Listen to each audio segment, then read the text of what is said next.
Hi everyone, here's what's bothering me today.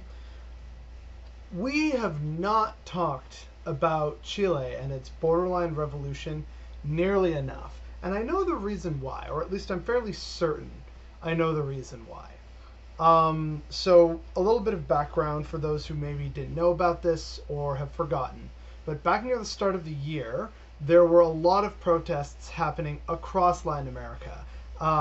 Protests to overhaul the pension system in Colombia, protests against mistreatment and the hiking of taxes in Ecuador, um, protests about various different states of programs in Chile. There was a coup in Bolivia that deposed Evo Morales' government. A whole bunch of things like this, right? But the one I want to focus on is Chile because this one is the most successful and important because it was a borderline revolution.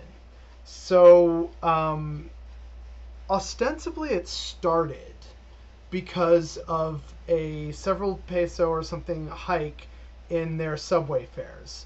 And this was really just the straw that broke the camel's back. Um, a lot of people had been stewing with anger for some time at the ineffectiveness of their government and the so called Chilean model for dealing with all the problems that were mounting economic inequality, housing affordability, healthcare costs. If these are sounding familiar, just hang on a second. The thing about Chile and why so many people have hyped it up as this Latin American model that everyone should aspire to is because after the democratically elected leader of Chile, I believe it was no, it wasn't Allende. It was someone. I can't remember right now off the top of my head, but basically there was a coup in Chile. Yeah, okay, it was Salvador Allende, and then he was overthrown by Augusto Pinochet, or Pinochet, I'm not sure how to pronounce it. And Pinochet, being an ally of the Americans during the Cold War, was also a so called economic liberator. So at least he wasn't communist. So they brought in all these neoliberal guys, part of, I think it's called the Chicago Club or something like that, or the Chicago Gang of Seven. These high profile, very successful, and notorious economists from Chicago, they brought them there. And then they decided that this was going to be the model that they would base everything off of. It was pretty much a neoliberal wet dream. And what ends up happening is that first, sure, Chile is growing, but there are, of course, some problems. One of which is that the military still has a lot of sway in the country because when Pinochet finally fell, part of the compromise was that the military still had a say in Chile's constitution. So this brings us to today, where the people of Chile rose up and the army was deployed, and the people still protested, and it was, again, a borderline revolution. They won a lot of concessions from their government, including one which was a referendum on changing their constitution. It was originally supposed to happen in April, but then the coronavirus happened. So now it's been pushed to October, and everyone's kind of narrowing their eyes, thinking this better still happen in October.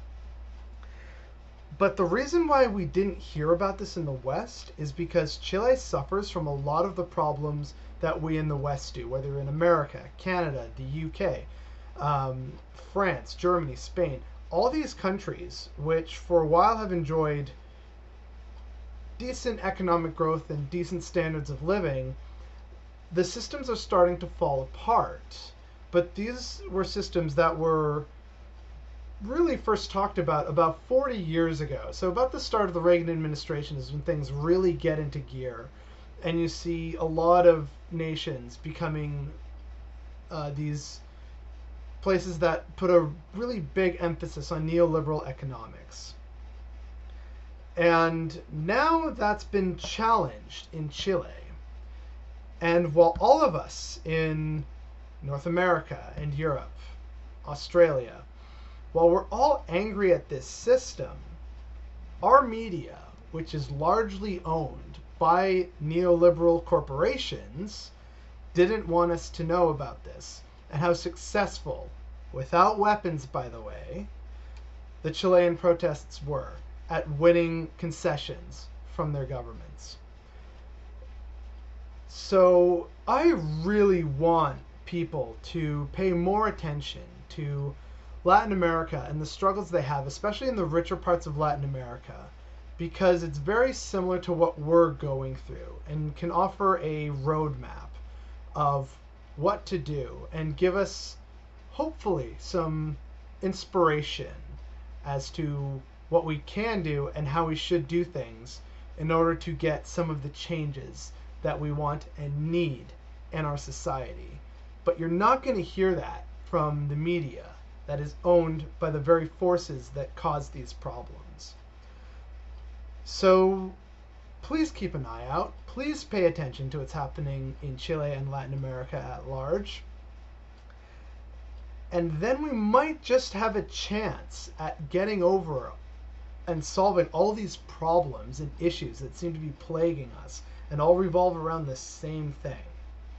And that's what was bothering me today.